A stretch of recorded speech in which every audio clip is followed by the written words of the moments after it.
On April 5th, 1794, a man stood before the guillotine and gave his executioner an instruction that's haunted historians ever since. "Show my head to the people, it is worth the trouble." 3 months later, his prediction came true. The man who had signed his death warrant followed him to that same blade. This is the story of Georges Danton, the man who helped build the guillotine's political machine, who created the very tribunal that would condemn him, and who spent his final hours not begging for mercy, but destroying his accusers so completely that they had to pass an emergency law just to shut him up. What I'm about to show you is one of history's most stunning examples of political cannibalism. The French Revolution didn't just eat its enemies, it devoured its own architects, and nobody represents that self-destruction better than the man they called the Tribune of the People. But here's what makes Danton's story different from every other revolutionary figure who lost their head. He saw it coming. He knew exactly who would betray him, exactly how they would do it, and he chose to die anyway, leaving behind a prophecy that would echo through history.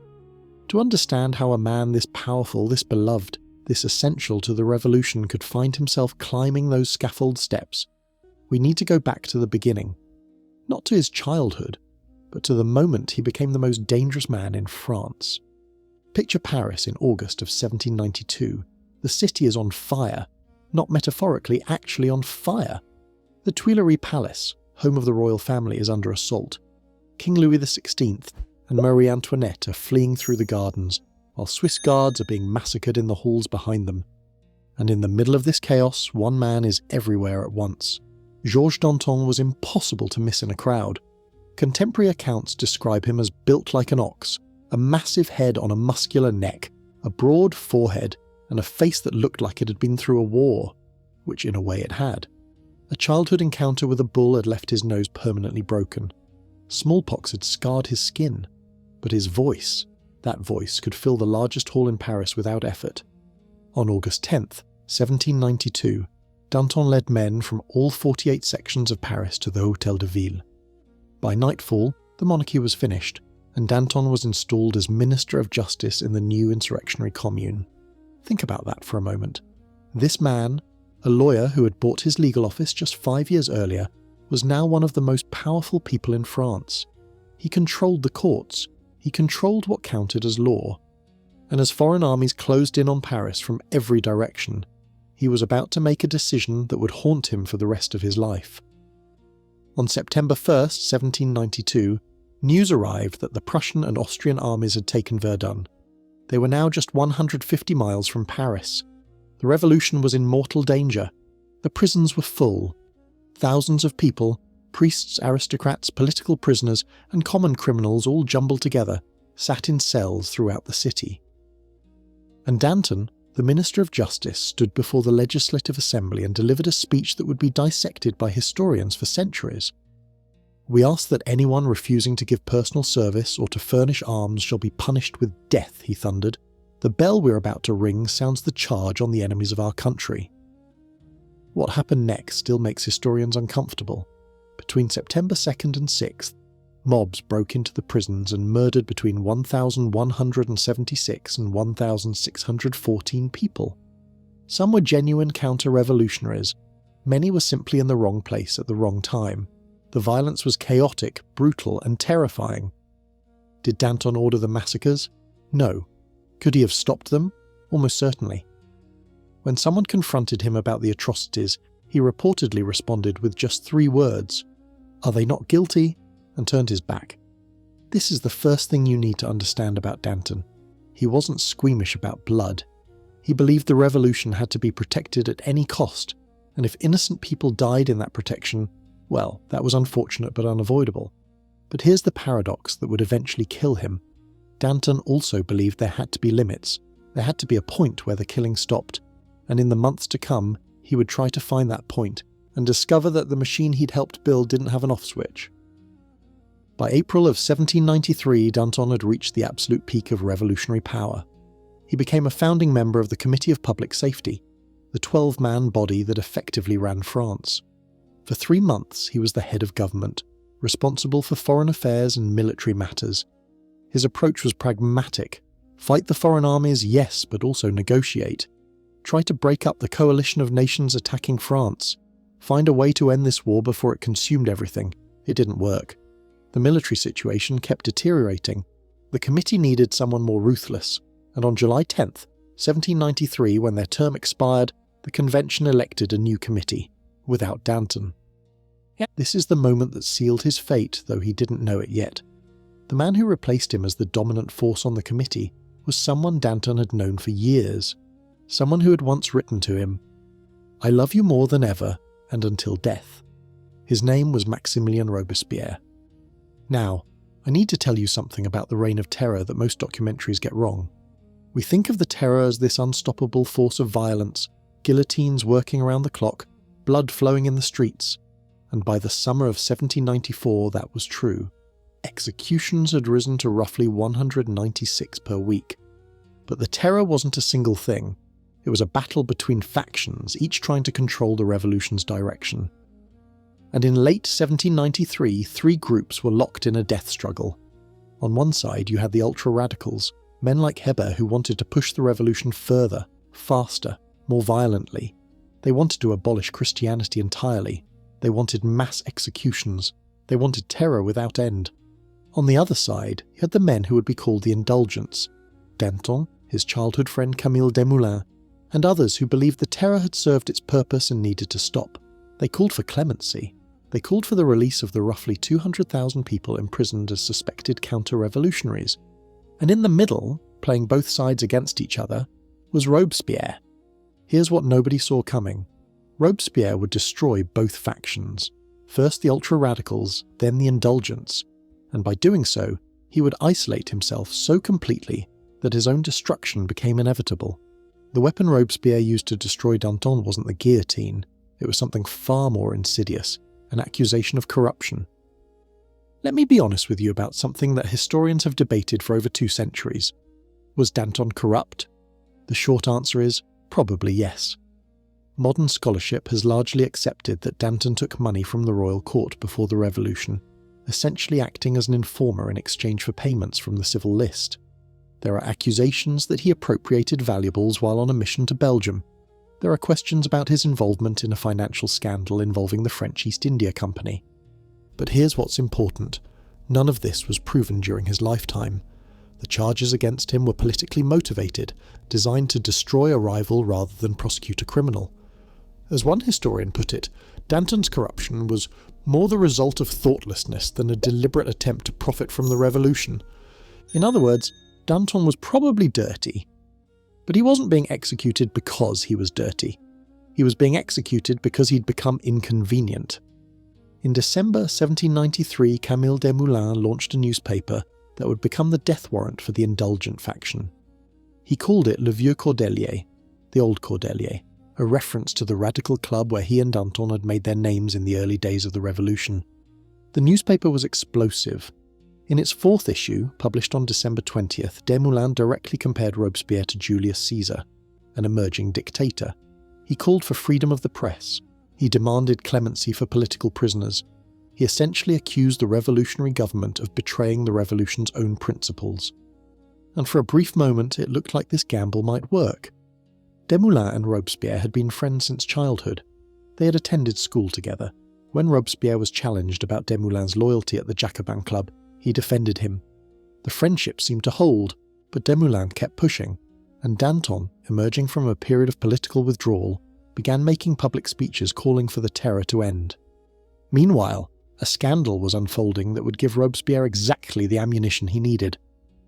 In August 1793, the Committee of Public Safety had banned all joint stock companies and seized the assets of the French East India Company.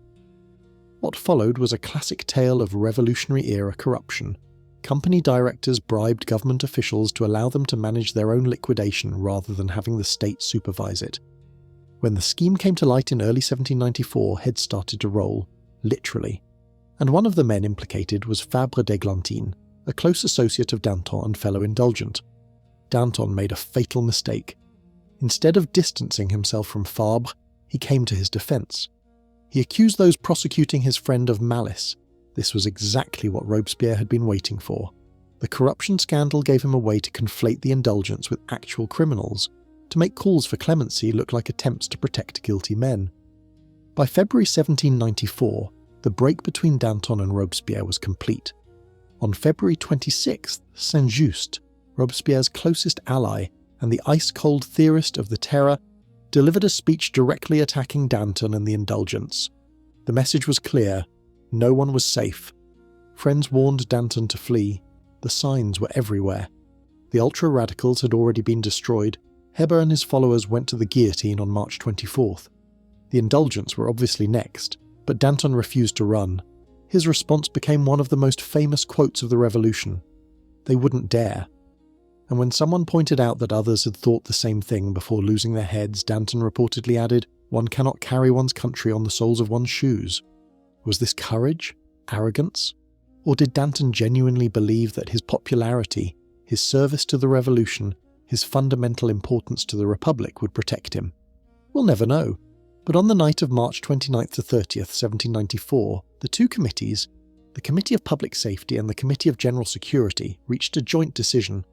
Danton, Desmoulins and their allies would be arrested. The remarkable thing is that Danton was given no chance to defend himself before the convention. In previous cases, accused deputies had been allowed to address their colleagues before arrest. This courtesy was denied to Danton. The committees knew that if he spoke, he might sway opinion. His voice was simply too powerful to risk. At dawn on March 30th, the arrest was made. Georges Danton, the man who had founded the Revolutionary Tribunal, would now face judgment before it. The Revolutionary Tribunal that Danton had helped create in March 1793 was designed to be efficient. Its purpose was to process political enemies quickly, without the delays and complications of normal courts. Now that efficiency would be turned against him, the trial began on April 3rd, 1794, and from the very first moments, it was clear that this would not be an ordinary proceeding. The tribunal was presided over by Marshal Herman, a judge appointed by Robespierre himself. The prosecutor was Antoine Quentin Fouquier-Tinville, the infamous public prosecutor of terror, who had already sent roughly 2,400 people to trial and demanded the deaths of approximately 2,000 of them. But here's the detail that historians always come back to. The jury consisted of only 7 members. French law required 12. The tribunal had deliberately assembled a smaller jury because, according to contemporary accounts, they believed only 7 jurors could be relied upon to return the required verdict. The trial was rigged from the start, and Danton knew it. What happened over the next 3 days became legendary. Danton mounted a defence that was less a legal argument than a political assault. He made lengthy and violent attacks on the Committee of Public Safety. He vehemently denied every accusation. When confronted with absurd charges, like the claim that he had stolen a carriage full of table linens worth 200,000 to 300,000 livres while in Belgium, he openly mocked the tribunal's credibility. His voice, that famous voice, filled the courtroom. It carried through the windows and into the streets outside, where crowds had gathered to hear the trial of the Tribune of the People. "I am Danton," he reportedly roared. "My name is tolerably well known in the Revolution. I shall be found in no place at 45, and I shall soon be in nothingness. But my name will live in the pantheon of history." The tribunal had a problem. Danton was too compelling. His oratory was so powerful that observers feared he might actually sway public opinion in his favour. Something had to be done. On April 4th, the second day of the trial, the National Convention passed an emergency decree. It permitted the tribunal to exclude from debate any defendant who expresses contempt for national justice. This law was designed specifically to silence Danton. It gave the tribunal legal cover to simply remove him from his own trial. When Herman attempted to use this new power, Danton raged against it. "The voice of a man defending his honour and his life drowns out your bell," he shouted as the president rang for order. An official ordered the bell rung louder. "I will no longer defend myself," Danton finally declared in frustration. "Let me be led to death. I shall go to sleep in glory." Both Danton and his co-defendant Delacroix had requested the right to present approximately 15 witnesses in their defence. Desmoulins specifically asked to call Robespierre as a witness. Herman denied all requests. The accused would face their accusers without being permitted to challenge the evidence against them. After 3 days of this travesty, Fouquier-Tinville asked the jury whether they felt adequately enlightened by the evidence. They said yes. The verdict was guilty. The defendants were removed from the courtroom before the sentence was announced. Their hair was cut short in preparation for the guillotine. Danton spent his final hours not in despair, but attempting to calm his terrified friend Desmoulins, who kept asking the same question over and over. Will they kill my wife too? They would. Lucille Desmoulins would follow her husband to the guillotine 8 days later. 16 people were condemned to die that day. Danton, Desmoulins, Hérault de Seychelles, an aristocratic Jacobin who had briefly served on the Committee of Public Safety. Fabre d'Églantine, who was ill and suffering throughout the trial, General Westermann, and 11 others whose names history has largely forgotten.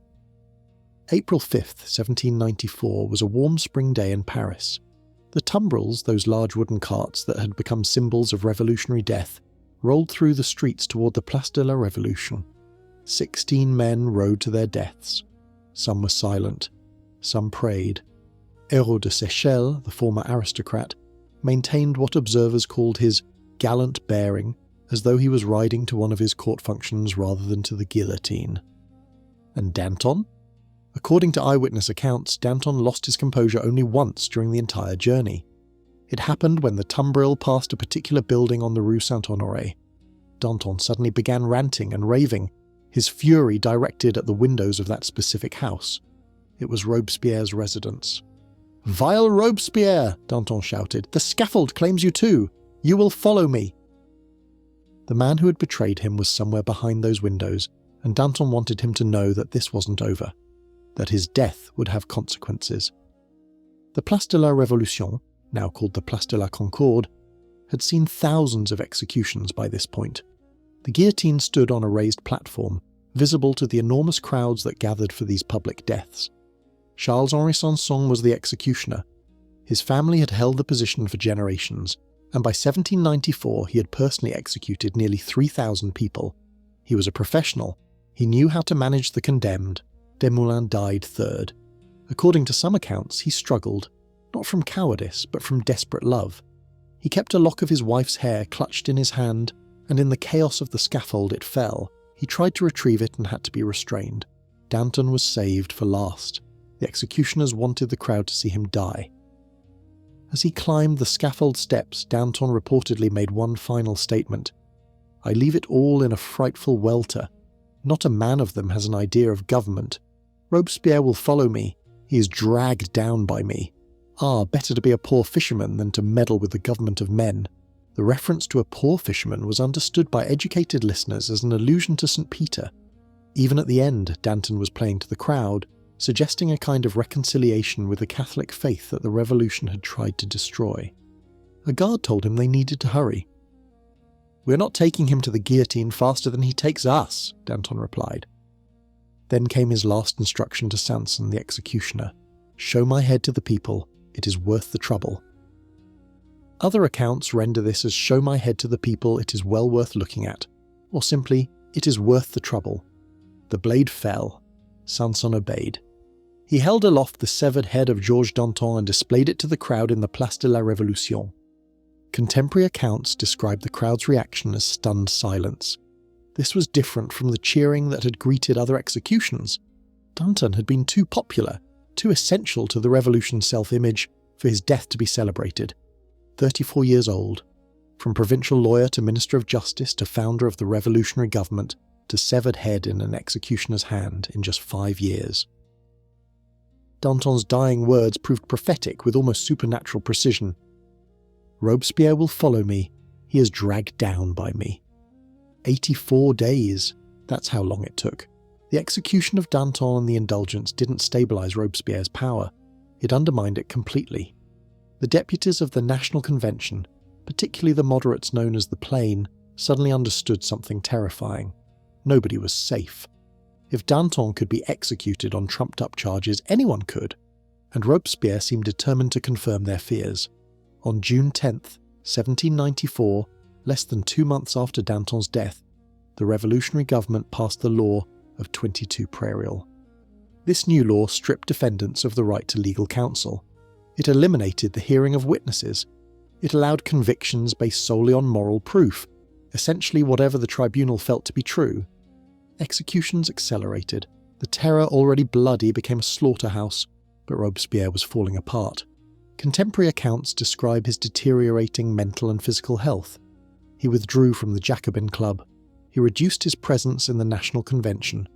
Some historians believe the execution of Danton and Desmoulins, former friends, men he had once claimed to love, broke something in him. On July 26, 1794, 8 Thermidor in the revolutionary calendar, Robespierre gave a speech to the convention hinting at a new round of purges without naming names. This was a catastrophic mistake. Every deputy in the room wondered if they were on the list. The next day, July 27th, 9th Thermidor, the convention turned on him. When Robespierre tried to speak, he was shouted down with cries of "Down with the tyrant!" He was arrested that afternoon. During the chaos of his arrest, Robespierre was shot in the jaw. Whether by his own hand in a suicide attempt or by an arresting officer remains disputed. He spent his final night in agony, unable to speak, the lower half of his face destroyed. On July 28th, 1794, exactly 84 days after Danton's execution, Maximilien Robespierre was guillotined alongside 21 of his closest associates. When the blade fell, the crowd erupted in cheers that had been conspicuously absent at Danton's death. The terror was over. The period that followed is known as the Thermidorian reaction. The prisons emptied. The committees lost their power. France began the slow process of recovering from what it had done to itself. And those who had condemned Danton? They didn't fare well. Fouquier-Tinville, the prosecutor who had sent Danton to his death, was himself arrested and tried. He offered an unusual defence. He had simply followed orders. The revolutionary government had demanded convictions, and he had delivered them. The jury didn't buy it. He was guillotined on May 7, 1795. Marshal Herman, the judge who had presided over Danton's trial, faced the same fate on the same day. The vote that condemned him was decided by a single ballot. The very instruments of Danton's destruction were themselves destroyed. The revolution, which had devoured its own children, finally choked on itself. What should we make of Georges Danton? He wasn't innocent. He probably took bribes. He certainly enabled atrocities. The September massacres happened under his watch as Minister of Justice. He helped build a system of political terror that killed thousands. But he was also, in some fundamental way, a believer. He believed in the revolution. He believed in the French nation. And when that revolution turned into something monstrous, he tried to stop it, knowing that the attempt would likely cost him his life. Danton was a leader of men, wrote one historian. More than any other revolutionary leader, he could enter into communion with the sans-culottes, the revolutionary have-nots, to share their passions. He pleased the people by his generosity, his indulgence, his verve. He was rehabilitated by history. Denigrated during the early 19th century, he was enshrined as a hero under the Third French Republic. Today, statues of Danton stand in Paris, and in his hometown of Arcis-sur-Aube. His final instruction, "Show my head to the people," turned out to be exactly right. That head has been shown to generation after generation, a reminder of what happens when revolutions consume their own. And his prophecy? It's become something of a template for understanding political violence. The men who destroy others for power inevitably create the conditions for their own destruction. Robespierre followed Danton. Stalin's executioners were executed in turn. The pattern repeats. In the end, Danton understood something that Robespierre never grasped. The guillotine doesn't distinguish between the guilty and the innocent, the radical and the moderate, the true believer and the opportunist. It just falls. If this story of revolutionary France has you wanting more, the period is full of equally dramatic tales. The man who ordered Danton's death, Robespierre, had his own horrifying final days, shot in the face and lying in agony for hours before his execution. And the revolution's victims weren't limited to politicians. Marie Antoinette's final hours reveal a woman very different from the caricature history has created. But perhaps the most chilling parallel to Danton's story is what happened to Henry VIII's victims. Anne Boleyn's hidden 17 days in the Tower show the same pattern. A powerful figure brought down by a rigged court, denied the right to defend themselves, and executed for political convenience rather than actual crime. The machinery of state terror looks remarkably similar across centuries. I'll see you in the next one.